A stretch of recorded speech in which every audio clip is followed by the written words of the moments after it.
We are here today. It's a lovely day. Lovely Monday holidays. Um, really, what to go over with today?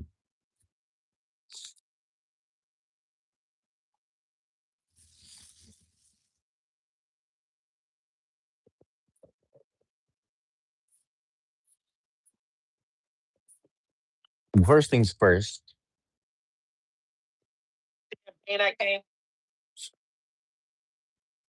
First things first.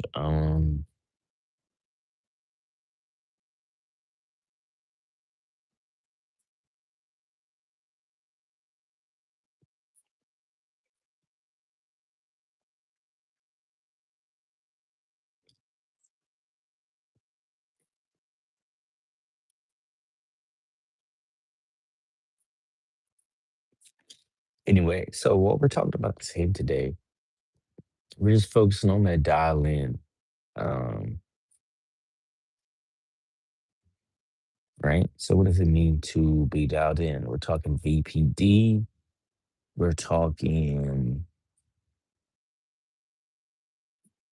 all of the above.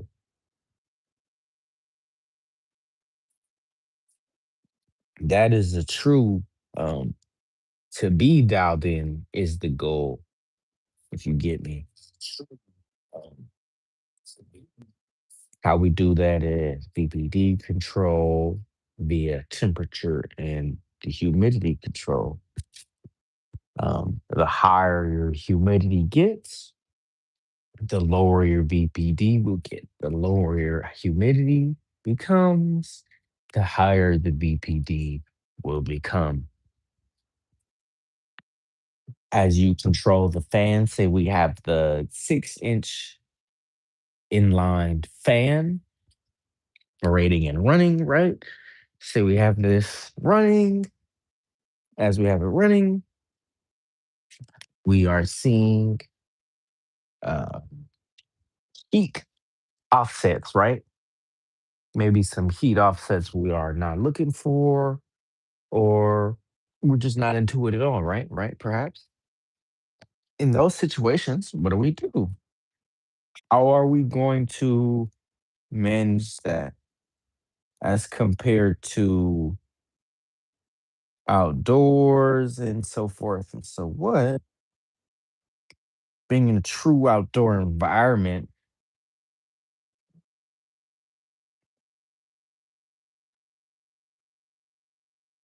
that's the question. That's the question. That's the question. Sorry. And first question that a lot of some people, no, I'm not even say a lot of people have, but some people might have when originally getting involved into all of this is how do I do that? How do I get it to that point? Right. But perhaps Um, there's something I don't know. There's things I don't know. How do I pursue those things? Experimentation is the only way that we could discover things in the natural world, right? So why not just keep experimenting? Like,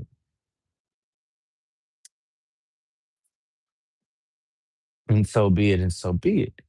Um, Great example is a great one. When we look at the humidity in the tent, we can see it going right now. It's growing great. We can see the flow. Is it can I know nobody might not be able to guess what I have it at percentage wise, due to camera discrepancies and all that. But I only have my humidity set to 55, right? 55. Every time there's a flow in this tent, I need you to refresh the air. I need it refreshed, right? That is our goal. That is why we're doing what we do. But How do we change that up? How do we go from how do we make it add up, chat? That's the question. Because yeah, you might understand, okay, I need to get dialed in, but how do you get dialed in, chat? Huh? How do you actually get dialed in at the end of the day? And that's the question. We just want to try to get dialed in. BPD control, that's the basis of the control. As soon as we see the pre-flower transitions, we see in the pistils, we're seeing everything we want to see. What's the first thing we do, chat? You let me know. That boy said growing Reggie. My this shit is not no original mill in here, buddy.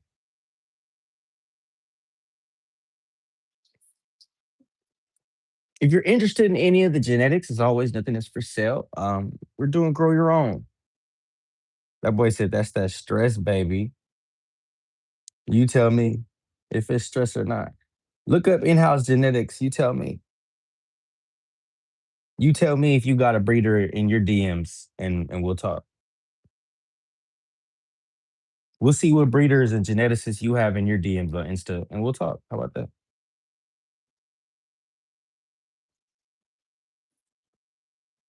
Because that's the point. The plant loves stress.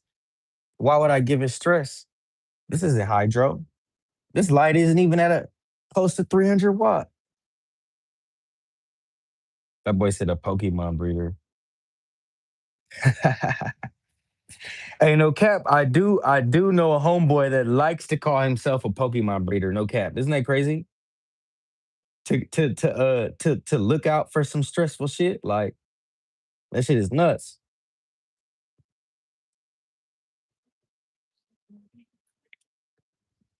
You just gotta find a strain, the genetics, the breed, whatever you're gonna choose it as. Find the breeder. That boy said a Pokemon breeder. That shit always cracked me. I ain't heard a nigga say Pokemon breeder in years. I'm trying to think what's that nigga's name that calls himself a Pokemon breeder? It's like Cali Buzz with a K. It's like Cali Buzz and some numbers. I'll have to pull up his page. That shit cracked me.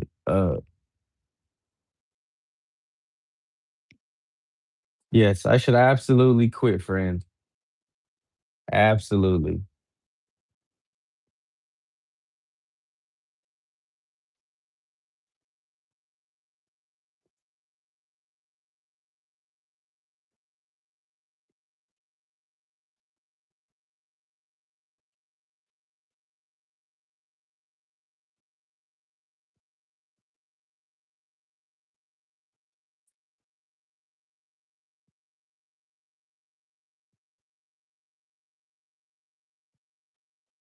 No, no, no. I know you playing with me, but I know you playing. I know you're not being rude, bro. You're good. You're good. We good, bro. We good. Ain't no negativity, bro. We playing around. It's all good, my man.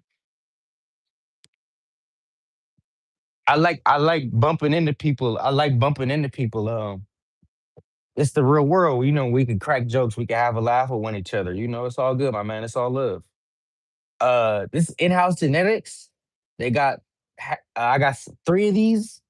Is Midori Zushi? So like these three, you can't see this one right here because the way I have it set up, but these three tallest ones in the back are Midori Zushi.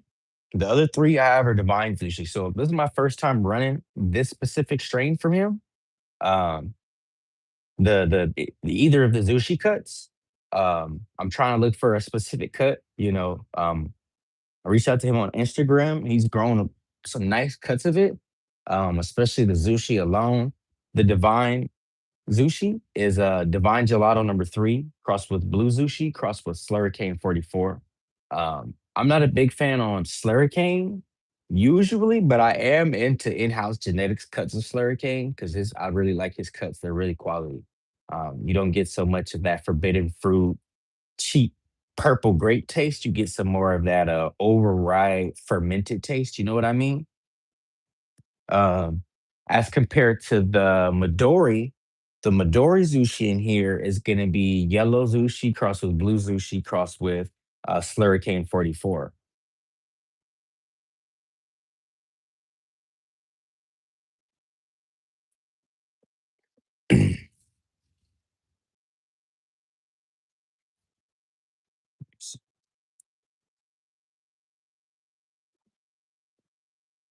Where do we find it? Man, if you're still looking for genetics, there's tons of seed banks. It really depends on the state you're in. I'm in California, so there's tons of seed banks around, but you're looking for that sour diesel and haze. Swear to God, I feel like every week somebody is trying to make like a new version of haze. Like there's a genetics company I follow, Dirty Bird Genetics. I don't know if you heard of them. Swear I looked this week, they just made a strain and they named it Roadside Haze. I'm like, bro, you guys are just gonna keep making new. It's kind of like Nike or Jordan. They're just trying to remake. They're redoing colorations that have already been happening before. When we just want that old gas, we want that old sour diesel. We want what we want. Um, right?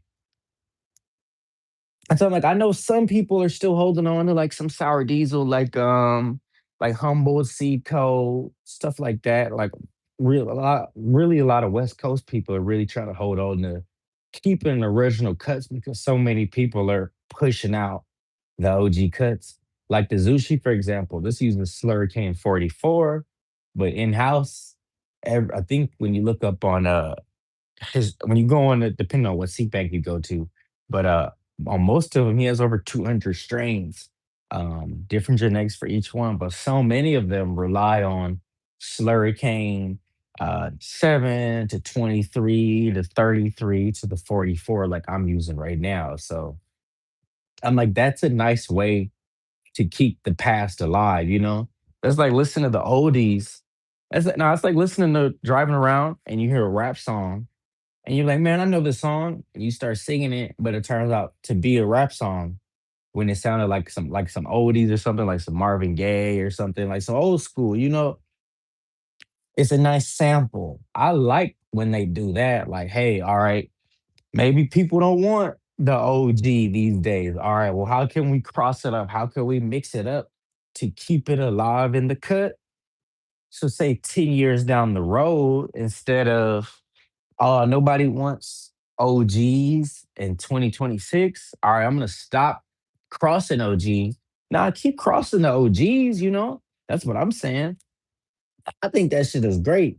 Keep crossing the OGs, but make it the redundant part of the cross. Maybe a lot of people aren't looking for the side effects or the taste or the terpenes that your OG might be offering. Just switch it up. Like myself, for example, I tried Brothers Grimm. That's why I'm gonna keep telling people, check me out on Instagram. Decultivate it. It's the same username. If I let you on in the Instagram, I'm doing grow your own all 2026. I want everybody to learn. Like this stuff was put on this earth for us. We should all know how to grow it. We should all know how to safely and in a moderate, um, in the sense of moderation first. We should all know how to use this stuff. You feel me? So I love it. Like right now, we're pushing through, we're pushing on ahead. Right now, with this transition to pre-flower, while we're working on this, I'm already getting the next I'm getting the next list already going, chat. I'm getting the next seeds going because we need a green thumb. Exactly. Like I was talking to my grandfather the other day, you know, it wasn't that long ago when, you know, you needed lettuce, tomatoes, and stuff. You go to the farmer's market. Why do you go to the farmer's market? Because that's where the farmers meet at. Now we have a grocery store. Like they're removing everything that we could control, that we could moderate out of our control. So the least you can do is, hey, if you're in a state where they're giving you the rights, they're legally backing you to do it, go ahead and do it. They want to grow, help them grow, it'll benefit you.